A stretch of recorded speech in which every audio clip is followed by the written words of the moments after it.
Morning, guys. Hope you're all well.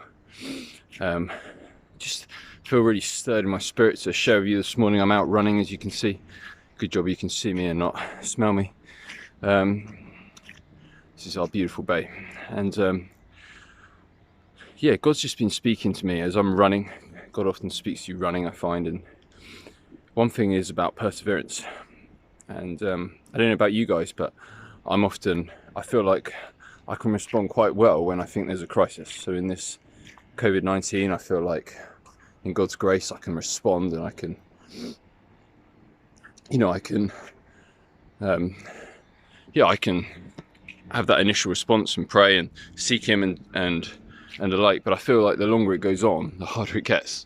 Maybe you're beginning to find homeschooling with the kids harder than it was at first. Maybe you're beginning to find being at home a lot harder than it was at first. And yeah, I guess I just want to encourage you this morning. I feel like as we realize that this isn't a blizzard that we're going to go through and be out of in a moment, it's a blizzard that's turning into a long winter.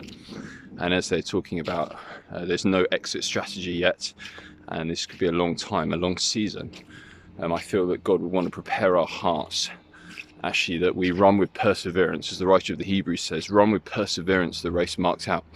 Actually, that we don't get thrown off course, and that we don't grow weary, as Paul writes to the church in Galatia, that we don't grow weary in doing good. And so you guys are doing amazing, you're doing so much good, and I just want to encourage us that God wants to give us perseverance. When you're running a long race, you need perseverance.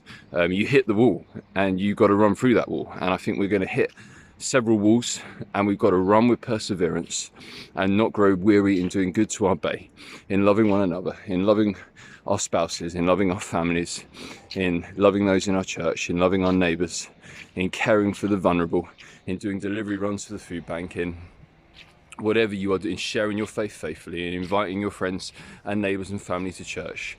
We've started, I feel so encouraged, guys, as a church. I feel you guys have started brilliantly. Like, I'm so encouraged by Together Church. Just so many stories of you guys running brilliantly, and now I think God wants to prepare our hearts. We need to persevere and not grow weary in doing good. This is going to be a marathon, not a sprint. I hope that encourages you this morning, and yeah, see you guys soon. Thanks, guys.